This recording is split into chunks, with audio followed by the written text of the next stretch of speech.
eu acho que nós temos desafios futuros, né? Os desafios de sustentabilidade vão passar, inevitavelmente, por afirmar a complexidade da vida, né? E oferecer alternativas ao negacionismo. Bom dia, estamos abrindo aqui nossa primeira roda de conversas aqui no Aurora. E hoje nós temos os convidados aqui a Thaís Tartaglia, do Nascimento Lombardi, que ela é doutora pela Universidade Estadual de Campinas e atualmente é professora do Centro de Engenharia, Modelagem e Ciências Sociais Aplicadas da Universidade Federal do ABC. E também o Dr. Roberto Donato da Silva Júnior, doutor pela Universidade Estadual de Campinas e professor pela própria Universidade Estadual de Campinas. Então, sejam bem-vindos, professores. Obrigada. É um prazer tê-los aqui conosco. Obrigado. Para começar, então, essa roda de conversas, como a gente vai falar um pouquinho sobre sustentabilidades e problemas relacionados a isso, professores, por favor, o que é o conceito de sustentabilidade e como esse conceito ele foi construído com o tempo? Bom, o conceito de sustentabilidade, ele é um conceito polissêmico e ele é um conceito muito antigo, na verdade. Vamos dizer que ele foi capturado numa agenda ambiental, eu acho que mais recentemente do que a gente costuma pensar, no sentido de que a ideia de sustentabilidade é a ideia de uma permanência no tempo, mas não uma permanência estática, mas uma permanência adaptativa no tempo. Então, essa ideia, ela está sendo constantemente construída e ela foi, de uma certa forma, capturada pelas discussões ambientais no momento em que passou-se a pensar a questão ambiental enquanto uma questão de pensar o futuro também. Né? Eu acho que é esse momento que essa ideia, esse conceito de sustentabilidade começa a entrar como um conceito da agenda ambiental.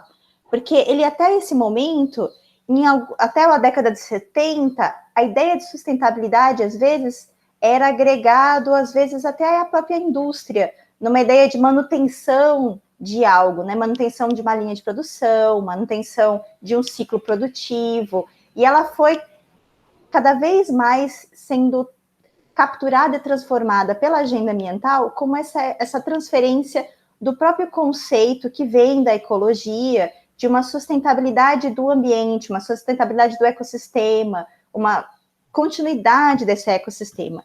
E essa ideia ecológica, que vai ganhando cada vez mais força dentro da discussão ambiental, ela vai trazendo essa ideia de adaptatividade também, resiliência, adaptabilidade, que a gente às vezes esquece um pouco, né? E extremamente polissêmica, polifônica, né? Multiescalar e muito complexa. Então, ela vai se alterando conforme vão se alterando também as agendas possíveis de debate dessa sustentabilidade, né? As metas que você quer como metas sustentáveis. Eu acho que é um pouco isso. Roberto, pode me complementar. Uhum. Não, isso mesmo, Thaís. Eu acho que é mais ou menos nesse sentido, né? Tem alguns registros de que o termo sustentabilidade ele já era usado por alguns agrônomos na virada do século XVIII para o século XIX, né? Que é mais ou menos coincidente com o início da discussão que foi cristalizada pelo Thomas Malthus, né, no Ensaio da População, de que haveria, derivado do crescimento exponencial da população, uma espécie de colapso pela incapacidade dos recursos naturais acompanharem esse crescimento, né? Então, parte dessa discussão acho que está relacionado a esse histórico que a Thaís está colocando, e é interessante a gente ver que tanto essa ideia, né, de sustentação pelo tempo, aliada a uma perspectiva neomalthusiana, ela alimentou esse conceito ecológico que a Thaís colocou, né, quem traz para o século XX e entrega na mão dos ambientalistas de maneira geral são os ecólogos, né, e ele está muito ligado a um conceito muito caro a uma área da ecologia, que é a ecologia de populações, que é a famosa capacidade de suporte, né? Esse conceito que foi muito utilizado para análise de populações, né, de diferentes espécies, né? Então, o quanto de material, o quanto de energia, o quanto de recurso é necessário para sustentar ou para suportar uma comunidade de formigas, né? Uma espécie de formigas. Então, essa ideia, né, de clivagem, é bastante interessante isso que eu queria chamar a atenção, essa ideia de clivagem entre dimensões para pensar sustento, para pensar suporte, capacidade de suporte de uma forma de vida, ela estrutura, num certo sentido, as perspectivas de sustentabilidade que vão ganhar um apelo ambiental a partir da década de 70, né? E aí, na minha perspectiva, é nesse sentido que a Thaís colocou, que o conceito ganha sua polifonia, sua polissemia, os seus vários, digamos, seus vários sentidos, né? Cada comunidade, cada grupo de ativistas, cada corporação, cada ciência, cada momento histórico, vão surgindo diferentes concepções de sustentabilidade até virar um conceito que, no limite, né, começa a ser criticado por ser amplo demais, com diversos sentidos completamente diferenciados, e que, consequentemente, pode guardar uma espécie de vazio, né? Então, eu gosto de brincar com duas palavrinhas que são meio esquisitas, né? Que é polissemia e assemia. Ela tem tantos significados que ela pode virar uma palavra sem sentido, uma palavra sem significado, né? Então, acho que essa é uma característica muito forte do conceito, digamos assim, contemporâneo, dos conceitos contemporâneos de sustentabilidade, dos seus vários sentidos, né? Acho que uma segunda coisa bastante interessante para a gente pensar também é que ela sempre remete à interface, né? Sociedade e natureza, recursos, população, né? Ambiente, população, ela está sempre, ecologia, dimensões ecológicas, dimensões econômicas, independente da forma ou da apropriação ou do sentido que ela vai ter, ela vai ganhar também uma interface. Então, acho que essa é uma segunda característica interessante, né, Thaís? A gente pensar no conceito de sustentabilidade. E aí, eu acho que outros dois bastante importantes para a gente pensar aqui esse escopo de sustentabilidade é que, para mim, ele não é propriamente um conceito ou vários conceitos, mas cada conceito de sustentabilidade acaba guardando uma espécie de arranjo conceitual. Como é uma questão de interface, né, eu preciso de vários conceitos para montar uma narrativa de sustentabilidade, né? E, geralmente, eu costumo pensar esses vários conceitos em 3 dimensões, que é, para ter sustentabilidade, a gente tem que ter uma visão de normalidade entre interações ecológicas e sociais, por exemplo, né? Essa normalidade de interações precisa estar ameaçada, precisa ter um risco, uma ameaça, uma vulnerabilidade, né?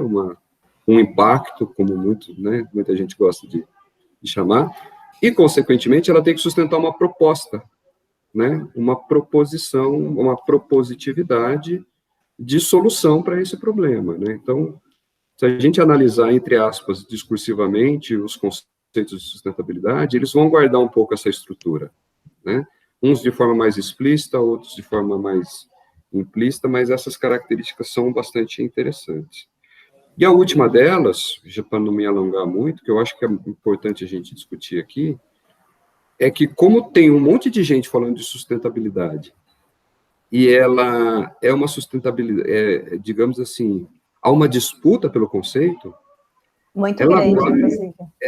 Ela guarda, de forma muito interessante, uma característica nova, principalmente para a ciência, porque a ciência antigamente estava acostumada com última palavra, né? Então, se o cientista falou, está falado, o conceito é esse. Agora não, né? A ciência está tão envolvida nos debates públicos que as pessoas contestam os cientistas. Isso tem um lado interessante, porque a ciência fica mais democratizada, fica mais aberta. Tem um lado ruim, porque abre a possibilidade dos negacionismos que a gente está observando aí, né? Mas se há algo que não é fechado e que nunca vai ter uma única significação, é o conceito de sustentabilidade. Muito bom, muito bem colocado. A Thaís quer complementar? Eu acho que esses elementos todos que o Roberto está colocando é importante, porque a ideia das rodas de sustentabilidade é também tentar pensar como é que essas grandes discussões, né, que a gente está fazendo nesse momento, sobre as questões ambientais, sobre essas interfaces, na verdade.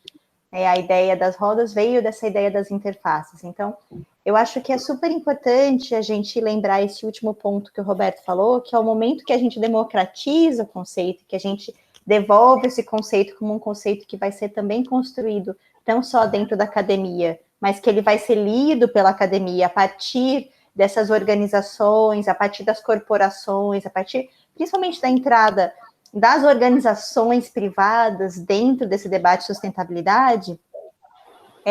A gente vai fazendo essa leitura e vai tentando entender essa organização discursiva e a ação decorrente de uma forma que essa característica da interface é que dá o tom sempre dessa leitura, né? Então, eu acho que de todos esses elementos, eu acho que ele foi muito bem colocado, esse tom da interface, é sempre importante a gente pensar, que a gente está sempre pensando essas coisas como coisas que estão ali dialogando o tempo todo, né?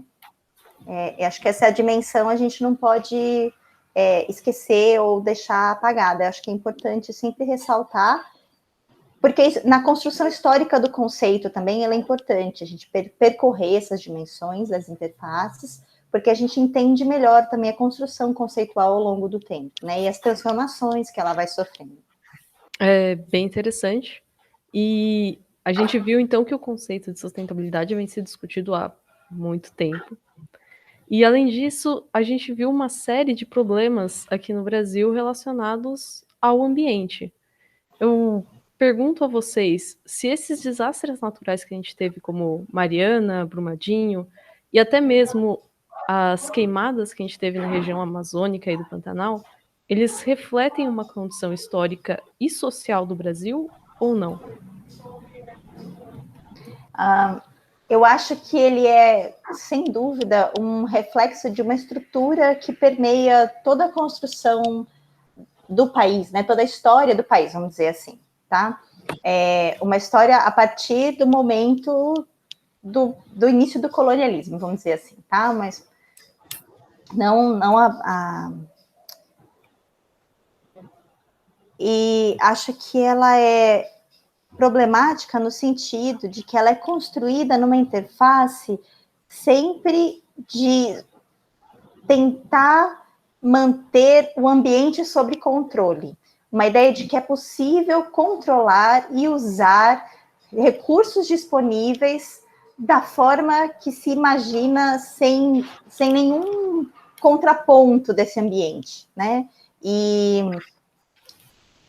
minimizando sempre, mitigando possibilidades de riscos. Então, colocando à frente a possibilidade de obter esses recursos e minimizando qualquer dano, qualquer risco, qualquer impacto que tanto a obtenção desses recursos quanto o esgotamento, né, quanto esse uso desenfreado pode trazer em termos de esgotamento. A gente vê isso com a questão dos recursos hídricos, por exemplo, né? A ideia de que o Brasil é um país muito rico em recursos hídricos e que, portanto, a gente pode, inclusive, destruir os poucos recursos hídricos que nós temos, né? A ideia de que esses recursos estão distribuídos equitativamente pelo país, o que não é exatamente o que acontece na realidade, né? Então, a gente tem aqui, por exemplo, eu estou aqui no ABC, uma infinidade de rios que são inutilizáveis, né? Que estão poluídos ou que estão subutilizados, que não tem uma qualidade da água própria, que poderiam estar abastecendo. A gente tem uma série de problemas em relação de abastecimento.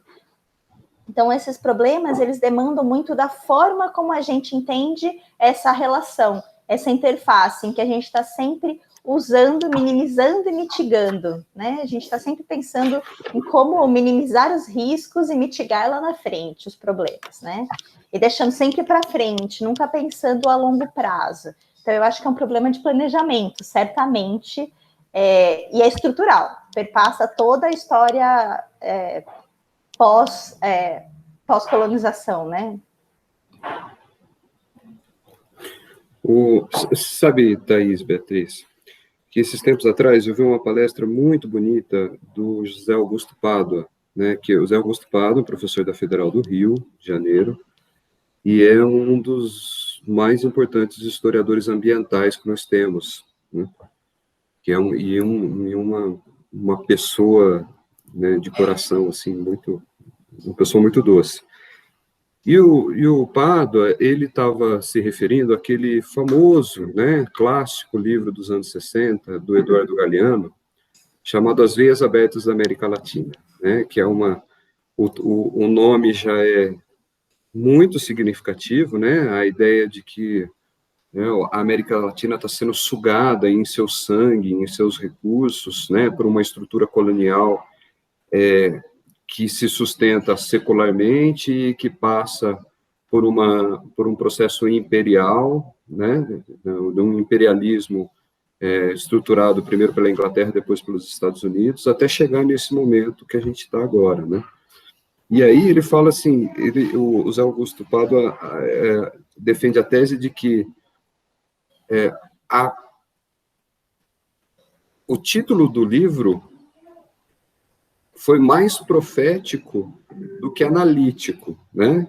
Ele fala, olha, se tem um momento em que as veias estão abertas, é agora, né? Anos 2000, 2010, 2020, que é esse momento que a gente chama de neo-extrativista, né? Que é o momento em que a América Latina, a África, elas se tornam novamente regiões de alto fluxo de extração de recursos naturais, né? Nós nos desindustrializamos, né? E a gente voltou novamente a ser fornecedor daquilo que agora se chama de commodities, o fluxo de matéria e energia que está saindo das nossas entranhas, né? Da terra, né, da nossa dimensão geológica, dos recursos naturais, né, isso é inimaginável hoje, né, é inimaginável para os anos 60 o que está acontecendo hoje, né, então, esse processo, nós atingimos um grau, né, de extração de recursos, né, de movimentação de bens ecológicos, sociais, geológicos, né, que é inimaginável para um pensador dos anos 60. Né? Então, essa acho que é uma coisa bastante interessante. E, historicamente, para continuar um pouco nessa toada, países como o Brasil, né, e particularmente o Brasil, mas a América Latina como um todo, eles foram constituídos a partir de duas ideias que eu acho que são muito importantes para a gente entender essa crise de sustentabilidade, essa insustentabilidade crônica que nós vivemos. Né? A primeira é a ideia de vila e sertão. Então, você imagina que você tem um povoadinho, né, pequenininho, no meio do inferno, como se chamava antigamente, verde. Né? E aí, a extração de riqueza naquele momento era justamente ir para o sertão, trazer as riquezas e mandá-las para a metrópole, né? O sertão como uma espécie de entreposto entre os recursos naturais da floresta e a própria metrópole. E dentro dessa imensidão, né, quase que fenomenológica, assim, né, se imaginando um ser colonial do século XVII, né, numa vila pequenininha cercada de verde por todos os lados, daquela imensidão toda, a ideia de inesgotabilidade dos recursos, ela foi uma ideia quase que fundacional, né? Ela fundou o pensamento e a cultura brasileira. Eu vi isso no meu tio, né? Na década de 90, morador do estado de Rondônia, e ele falava assim, isso aqui nunca vai acabar. Não sei por que vocês estão preocupados com esse negócio de ambientalismo, porque isso aqui nunca vai acabar, né? Então, essa ideia da inesgotabilidade dos recursos faz com que a gente entre numa espécie de choque com relação a essas ideias de sustentabilidade, porque elas, como a Thaís colocou no começo, né, ela implica numa questão de permanência temporal, né? Olha, vamos sustentar, vamos racionalizar, usar os recursos de forma adequada, porque isso nos garante uma sustentabilidade temporal. Isso escapa completamente às nossas forças econômicas, escapa completamente aos interesses políticos, né? Porque o pensamento dominante brasileiro foi um pouco baseado nessa ideia de inesgotabilidade, né? E aí, quando a gente tem quem está no poder, né, de forma muito escancarada, desavergonhada em relação a isso, né, a gente chega numa situação muito, muito complicada, né? Mas essa é uma característica dos últimos 20 anos, né? Esse neo-extrativismo que gerou todos, né? A questão das tragédias, ela está intimamente ligada a uma era de megaprojetos de desenvolvimento no qual o Brasil passou. A gente não pode esquecer de Belo Monte, a gente não pode esquecer das hidrelétricas de Girô e Santo Antônio, né? Que criaram problemas ambientais gigantescos, né?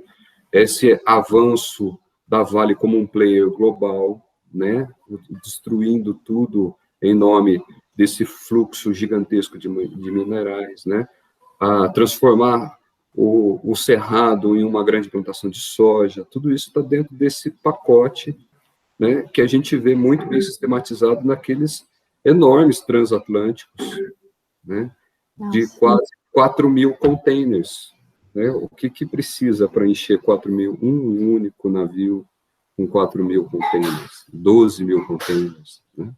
Então, eu acho que a nossa crise de insustentabilidade alcançou patamares, né, iníveis, né, até mesmo para nós, né, quando começamos a pensar em questão de sustentabilidade, movimento ambiental, né, Thaís? As coisas mudaram muito nos últimos 10 anos. Não, se a gente for pensar aí um marco que mesmo as gerações mais jovens, que agora estão entrando na universidade, ainda falam que é a Rio 92, as discussões que se fazia na Rio 92, se pensava já está no limiar, que a gente realmente não esperava chegar onde a gente chegou, né? E parece que foi exatamente isso, dos anos 2000 para cá, esses últimos 20 anos, né? Um conceito que eu acho fundamental para pensar a questão estrutural brasileira é a questão da fronteira. Não só como um conceito acadêmico, mas um conceito senso comum também. Essa ideia que o Roberto está falando, do tio dele em Rondônia, que eu ouvi muitas pessoas também, quando eu estava no Pará, falando, não, isso aqui, ou que eu ouço o pessoal do Mato Grosso, né, os fazendeiros de lá, não, isso aqui, ou falando que o Cerrado era nada e eles transformaram o Cerrado em alguma coisa, com essa ideia de que a fronteira é transformar algo que não servia para nada, que era o Cerrado, em algo produtivo, né? Então, essa ideia de extrativismo também ligado a essa capacidade de transformar aquilo que está submerso ou que é inútil em alguma coisa útil, como esse extrativismo, como essa transformação da utilidade. Então, a floresta só é útil se eu consigo tirar o ouro que está embaixo dela. O Rio Xingu só é útil se eu consigo transformar o Rio Xingu numa hidrelétrica para gerar energia, né? Eu só consigo... Vamos trazer aí uma coisa bem antiga, né? A Estrada de Ferro Madeira Mamoré.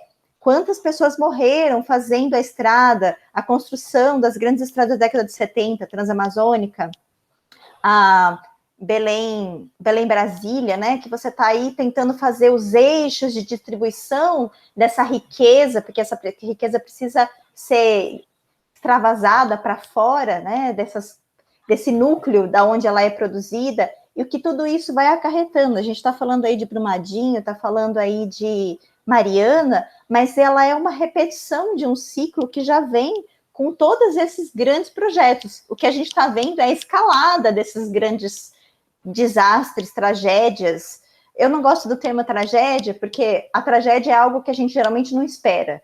E é de se esperar que tratando, né, essa relação dessa forma, essas coisas aconteçam, né? A gente só não sabe a grandeza desse impacto. A gente sabe que vai ter, a gente só não sabe o tamanho desse impacto e aonde e quando.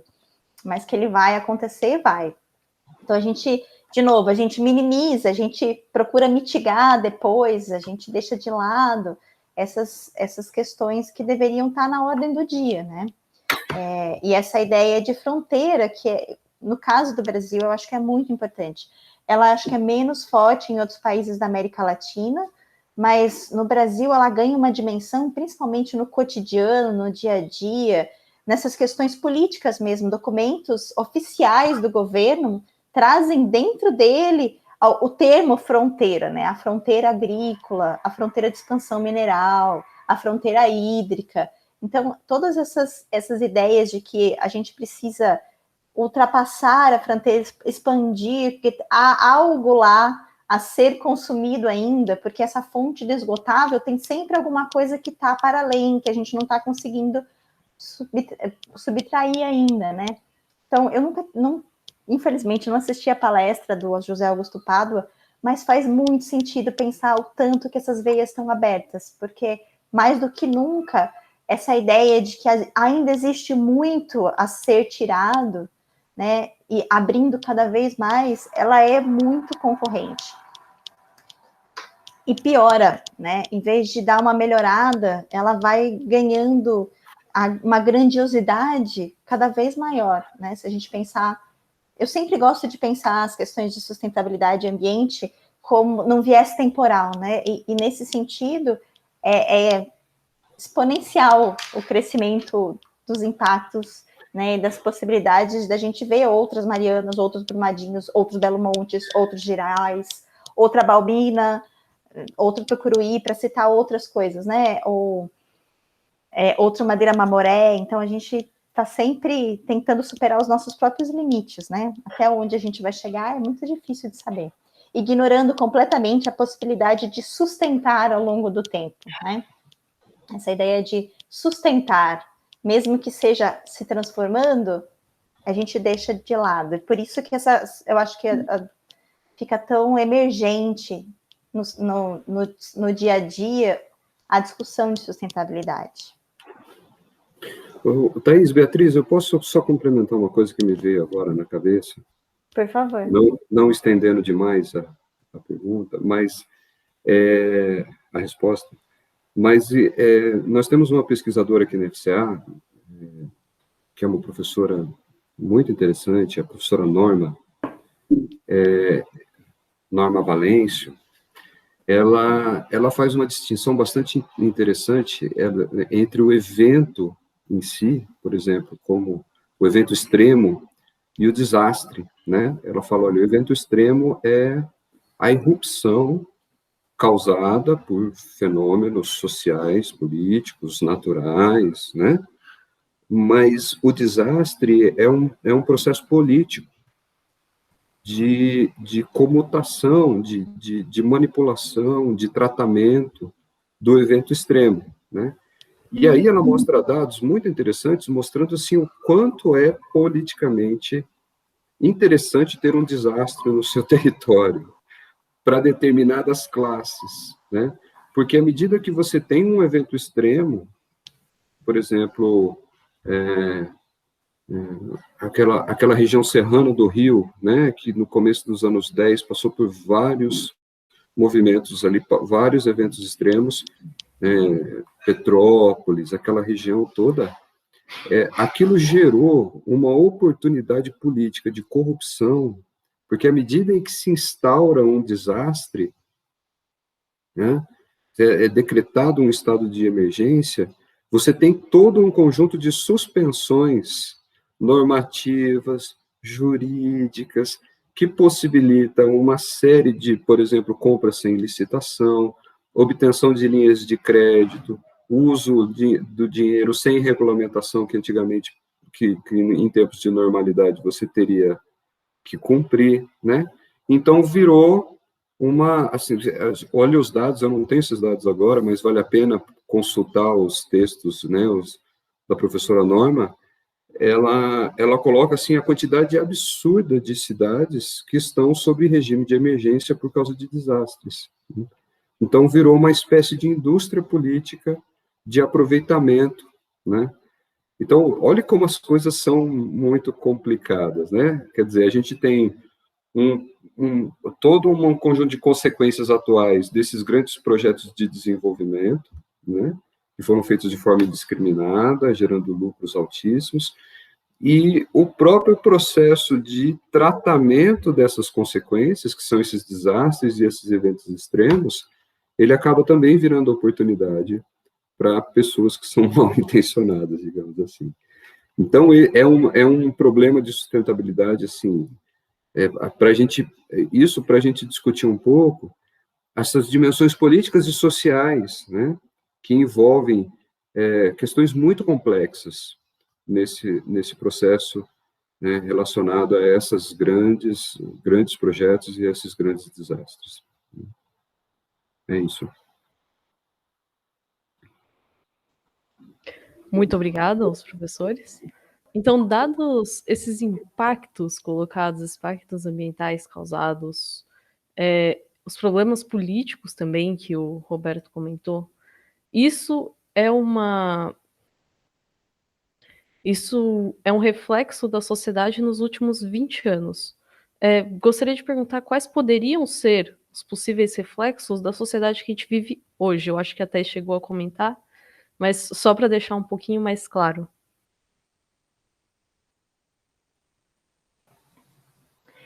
Os possíveis reflexos do que a gente vive hoje. Eu acho que hoje a gente tem algo um tanto diferente, no sentido de que a partir do momento em que a gente tem uma multiplicidade de atores agindo e tomando decisões acerca de como deve ser essa relação, o que deveria ser muito bom, né? Porque traz uma série de possibilidades, uma série de soluções, uma série de respostas. A gente acaba não seguindo muitos caminhos, porque se a gente não tem uma escolha entre essas múltiplas respostas que são dadas pelas empresas, que são dadas pelas organizações sociais, que são dadas pela academia, que são dadas pela comunidade política, pela comunidade jurídica, se a gente não tem aí uma possibilidade de ajustar essas respostas num direcionamento único, a gente pode ter um problema que a gente tem uma infinidade de soluções e a gente não coloca nenhuma em prática. Porque apesar do diálogo ser extremamente importante e a possibilidade de um diálogo democrático em que múltiplos atores estão atuando, ela é linda porque ela oferece uma possibilidade mais completa, que agregue mais, mas ela precisa ser decidida por todos enquanto um caminho a ser seguido, né? E esse caminho a ser seguido ainda está nebuloso. Quem é a pessoa que vai... Que espaço é esse que vai emergir? Não alguém, mas uma instituição que vai tomar a frente para falar, então, essa aqui é a resposta e a gente vai seguir nesse caminho, e todos concordem e sigam esse caminho, né? Muito... Se você acompanha as próprias discussões das questões ambientais, as regulações internacionais, principalmente, elas têm uma participação muito grande da ONU, e até ali o começo dos anos 2000, elas têm uma participação muito grande dos Estados nacionais. Com as mudanças da política, essa perda dos Estados nacionais como essa instituição a dar o caminho, a escolher qual que a resposta e tentar estruturar essa resposta para que a comunidade toda siga, a gente ficou um pouco carente de uma instituição forte que efetivamente consiga colocar as outras no trilho, né? As outras pessoas, as outras instituições, as outras vertentes. Então, eu acho que a gente pode ter um problema aí, no sentido de que a gente tem respostas, mas a gente não consegue colocar essas respostas em prática. Então, acho que esse é um possível problema. Ao mesmo tempo, a gente tem a conscientização cada vez maior de que é preciso dar respostas que não são as respostas que nós estamos dando, né? Apesar de a gente ver aí, principalmente na questão do governo central e até nos governos regionais, e mesmo em muitas indústrias, né, muitas no setor privado, um discurso muito desalinhado com a ideia de sustentabilidade e a ideia de uma interface mais positiva, né, menos que não onere nenhum dos lados desse diálogo, dessa interface, né, de ambiente e sociedade, economia e ambiente, economia e população, população e saúde, né? A gente não pode esquecer população e saúde, a gente está aqui no meio da pandemia, isso tem uma relação também com essa forma como esses agentes, principalmente governamentais, mas não só, os econômicos também, estão lidando com essas interfaces. A gente tem essa conscientização, então é possível que haja uma pressão de vários setores para que a gente escolha um caminho, né? Então, quanto mais gente entender isso e conseguir enxergar essas veias abertas, como disse o Roberto, né? Como está trazendo essa metáfora que eu acho que é ótima, será possível um caminho em que a gente consiga se organizar melhor, no sentido de entender como é que a gente se mantém ao longo do tempo bem, né? Sem destruir aquilo que nos é caro, né? Sem destruir, mantendo as possibilidades de uso de recurso, mantendo as possibilidades de existência do próprio recurso e existência de uma dinâmica de vida, que a gente esquece muitas vezes que o que a gente está mantendo, principalmente, é uma dinâmica de vida. É uma dinâmica da gente poder respirar um ar puro e abrir a torneira e ter água para beber, né? A gente transforma isso em cotidiano e a gente esquece que vem uma série de decisões por trás, né? De puxar o ar e abrir a torneira e ter água para beber, né? Bom, enquanto a Thaís estava falando aqui, eu estava lembrando, tem um famoso sociólogo alemão que na década de 80 escreveu um livro chamado Sociedade do Risco, né? E ele dizia que a gente ia viver uma era que a dinâmica da vida ia ser gerida ou ela ia ser construída por causa das ameaças potenciais, né? Então, e essas ameaças potenciais para eles, né, ou seja, para esses riscos, para ele, eram muito difíceis de ser lidados e criava uma sociedade muito complexa, porque são ameaças invisíveis, incertas, irreversíveis, né? Então, e aí o exemplo maior desse sociólogo alemão era justamente a radioatividade, né? As usinas termodinâmicas, as usinas nucleares, principalmente, né? O Chernobyl era o grande exemplo, né? Do quanto que um dano geraria um conjunto de ameaças potenciais, e essas ameaças potenciais, elas são muito difíceis de se tratar, justamente por causa desses vários incertos, invisíveis, né? Me parece que a gente está vivendo isso à enésima potência agora, né? Haja visto o Covid, né? Que imagina, né? Algo que está em fluxo, que está em movimento, que está em mobilidade, né? E que paralisa outros fluxos que a gente achava inimaginável que fossem paralisados, né? Imagina algo que consegue paralisar durante um tempo que seja o fluxo global de aviões. Dava para imaginar que isso um dia ia acontecer nessa sociedade, né? Então, nós estamos vivendo um momento, e é muito interessante imaginar que o sujeito, quando ele vai ser acometido, né, pelo SARS-CoV, pela doença, né, pelo COVID, ele vai trabalhar, digamos, ele vai ser completamente incerto. Pode ser que ele se manifeste, pode ser que ele não se manifeste, né? Então, essas incertezas, elas vão tomando conta. Mas é mais interessante a gente pensar, quer dizer, derivando um pouco essa reflexão, me parece que o nosso hoje é uma sociedade dos danos, muito mais do que dos riscos, né? Os riscos, eles já viraram efetivos, digamos assim, Mas, mesmo assim, esses danos são muito complexos e muito difíceis de serem pensados. É por isso que parte da sociedade responde com o negacionismo, né? Diante de uma complexidade muito gigantesca das coisas, eu nego, né? O negacionista, ele não só ele nega não só a ciência, mas ele nega a complexidade, né? A complexidade das minorias étnicas, né? A complexidade dos problemas ambientais, isso aí não existe, né?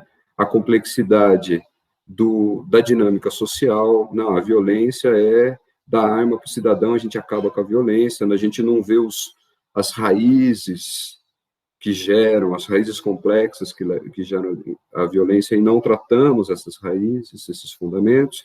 Então, a gente vai sempre... E uma negação de si, interessante isso, né? Porque o negacionista é aquele cara que fala assim, no meu tempo não tinha essa história de psicólogo, né? Eu não precisava nada disso, todo mundo praticava bullying, né? Então, ele é um negador da complexidade, né? Me parece que, olhando para quer dizer, então, eu acho que nós temos desafios futuros, né? Os desafios de sustentabilidade vão passar, inevitavelmente, por afirmar a complexidade da vida, né? E oferecer alternativas ao negacionismo. Eu acho que esse é, talvez, um dos maiores desafios que a gente tem agora, né? Por um lado, isso é bastante difícil, porque, né, nós estamos num momento civilizacional de grande adesão a esse tipo de negacionismo, mas é interessante a gente imaginar que algumas coisas que foram perdidas nos últimos 10 anos, 20 anos, elas estão começando a se reconectar, né? Então, por exemplo, está começando a voltar à moda o termo sociedade civil organizada, né? As ONGs estão começando a né? Os cientistas estão se movimentando para falar com a sociedade, né?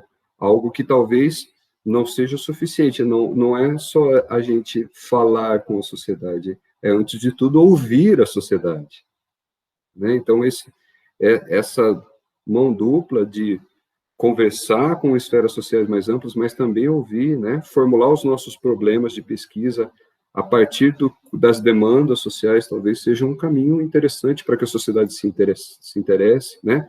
Mas essas religações, elas estão começando a acontecer. Existem movimentos para isso, né?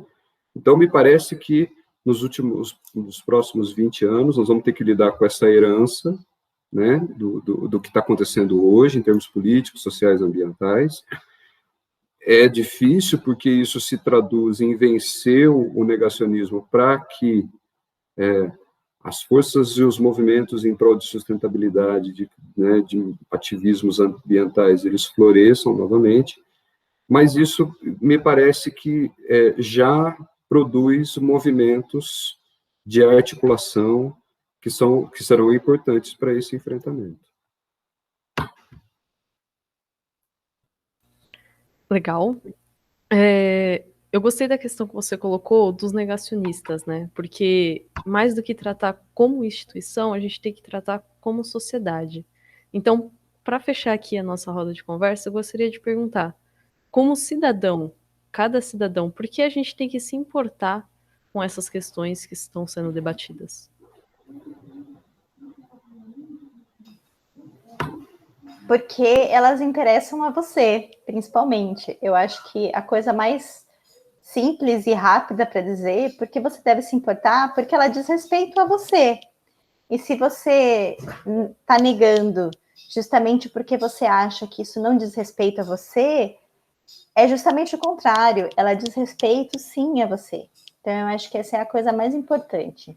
Você deveria se interessar por essas questões, porque ela diz respeito não a questões, também a questões enormes, e aí a questão da complexidade, da multiscalaridade dos problemas. Os seus problemas, eles não estão restritos às suas decisões pessoais e à sua rede diária, elas estão ligadas a uma complexidade de coisas que é necessário, às vezes, tocar. Não necessariamente você vai conseguir dar conta de resolver esses problemas ou de efetivamente incentivar que esses problemas sejam resolvidos. Mas, se você minimamente tem interesse, né, nos seus próprios problemas, você deveria saber qual é a origem dos seus problemas. Então, eu acho que você deveria se importar também, porque ele diz respeito a uma possibilidade de tornar a vida melhor para todos, de tornar a vida mais diversa, de tornar diversa nos máximos sentidos, né? Diversa em termos de diversas populações, diversas etnias, diversas formas de existir, de ser, estar no mundo, diversas formas de relação com o ambiente, diversas formas de atividade econômica, diversas formas de atividade política, diversas formas de sexualidades, diversas formas de atuação no mundo, né? Sociedade civil organizada diversa, atuando em diversas frentes, né? Porque nós somos uma complexidade, a gente não dá conta de abarcar essa complexidade. Então, a gente deveria se importar, porque a gente deveria achar qual é o caminho que nós vamos estar trilhando para ajudar nas melhores respostas. Acho que essas são possibilidades de resposta aí. Teriam, acho que muitas outras. E eu acho que do ponto de vista do cidadão, da sociedade de maneira geral, dos indivíduos, né, dos cidadãos de maneira geral e cidadãs, eu acho que tem uma sementinha de negacionismo que aconteceu já na minha geração, na geração da Thaís, né, Thaís? Lá ainda muito, que era aquela famosa frase que depois eu, como professor de ensino médio, de cursinho, ouvi muito, né, que era, mas para que eu preciso estudar isso? Para que eu preciso ver essas fórmulas de matemática? Professor, por que eu vou me interessar por esse conteúdo que você está falando aí de 500 anos atrás, né? No tempo que eu dava aula de história, por exemplo. Então, acho que uma questão que já foi tratado por sociólogos muito antigos, né? Por pensadores já considerados clássicos, que é essa coisa do descolamento do indivíduo em relação às questões do mundo, né? Aquele sociólogo alemão Simmel, que é um pensador muito interessante, que foi pouco lido e até hoje né? Ele falava de uma espécie falava que o mundo moderno criava uma espécie de cultura blasé, né? Assim, que a velocidade do mundo moderno ele era tão grande que as pessoas se sentiam descoladas dessa velocidade. Elas não se sentiam, digamos assim, afetadas pelas coisas que acontecem no mundo. Vai te dando uma postura de isso não é comigo, né? Me parece que agora essa postura do isso não é comigo vai entrar numa confrontação muito interessante, né? Porque isso não é comigo, né? Tanto na esfera da institucionalização política, nós colocamos um grande isso não é comigo na presidência, né? E essa generalização do isso não é comigo, isso não vai acontecer comigo, isso não me diz respeito, né? No limite, está beirando os 300 mil mortos, né? E isso está infectando a todos, isso está, né, não dá mais para a gente pensar alguém que já não teve uma experiência de óbito na família, né, com relação a essa pandemia. Então, me parece que nós estamos chegando num ponto de inflexão, num ponto de transformação, né, num momento de que o isso não é comigo não vai ser mais possível de ser sustentado, né? A sociedade vai sofrer um choque, né? As várias esferas sociais estão sofrendo um choque de confrontação com essa posição, com uma experiência de morte muito profunda, né? Então, me parece que daqui, inevitavelmente, é preciso, se não for um movimento espontâneo, mas é preciso nós, né, academia, universidade, formadores de opinião, mesmo os movimentos sociais de base, né, todo mundo vai precisar entrar num projeto comum de sensibilização, isso é comigo sim, né? Nesse movimento talvez funde uma nova cidadania, uma nova sensibilidade cidadã, né? Mas eu acho que tem muito esforço para que a gente chegue a isso, né? Precisaremos de um novo projeto político. E quando eu estou falando de projeto político, não é só um projeto político partidário, mas é um projeto político de fundação de uma nova cidadania, porque, de fato, tá insustentável, né? As coisas chegaram num ponto muito difícil. Com certeza. Quando eu estava ainda no colégio, há muitos anos atrás, eu li um livrinho muito simpático do Gilberto de Menstein, que chamava Cidadão de Papel. Acho que era Cidadão de Papel. E é engraçado, porque eu me vejo sempre... eu tenho um professor de história que, às vezes, a gente conversa, e eu sempre me lembro que foi ele que deu o livro, e a gente dialogava muito. E a gente os mesmos problemas que lá no colégio, não vou falar que são quase 30 anos atrás, a gente vê hoje, né, esse descolamento e essa coisa de você deveria se importar porque faz parte de todo o resto, porque você está dentro disso, porque todos estamos interconectados, né? Essa falta de capacidade de perceber essa interconexão, e eu acho que isso está muito visível quando você tem uma personalidade como Ailton Krenak sendo ouvida cada vez mais aqui e lá fora, né? E uma das grandes mensagens dele é justamente essa: não adianta você tapar o sol com a peneira. Nós estamos interconectados. Não nós, seres humanos, com outros seres humanos, mas nós, seres humanos, com tudo ao nosso redor, né? E é engraçado que, ao mesmo tempo que ele é uma pessoa muito famosa, porque ele está sendo seguido por uma série de pessoas que o ouvem e ouvem sua mensagem, ele é também duramente criticado por esse outro grupo, né? De não é comigo, quer dizer, isso só vale para essa população indígena, e isso não vale para o resto do mundo, né? E é justamente o contrário que ele está dizendo.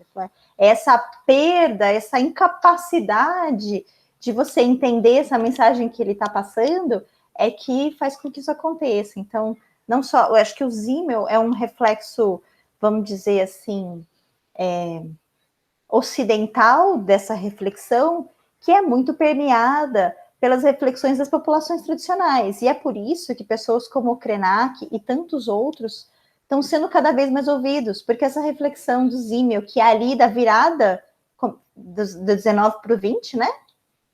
Olha, nós estamos falando de um século atrás. Imagina o que era a França, a Alemanha, há mais de um século, né? Virada do 19 para o 20, e ele ali já estava falando: olha, a gente está desconectando, porque o mundo está muito rápido. E não tinha internet, gente, não tinha celular. E ele estava falando que o mundo estava rápido. Rápido era um trem, né? Esse era o mundo rápido dele. Né? Então vejam que ali ele já começa essa reflexão. E como a gente esquece, como a gente está falando aí de ancestralidades que o Krenak traz, que são ancestralidades que estão aí há muito mais tempo, que estão vendo essa crescente dessa velocidade, né? Eu acho que esse é um problema que a gente tem que enfrentar, que é essa necessidade de velocidade. Você devia se importar, entre outros motivos, porque a velocidade é muito alta, a gente tem que desacelerar. Uma coisa que eu vejo com os meus alunos que me assusta é que alguns deles falam: eu não consigo mais sentar e assistir uma aula num tempo normal, eu preciso acelerar a aula para ficar assistindo. Então, quando você está tão acelerado, essa desconexão ela se torna muito alta, porque não é possível você se conectar com algo se você não consegue parar, olhar para aquela coisa, ouvir aquela coisa. Então, eu acho que essa capacidade também da gente colocar os sentidos aflorados também é importante.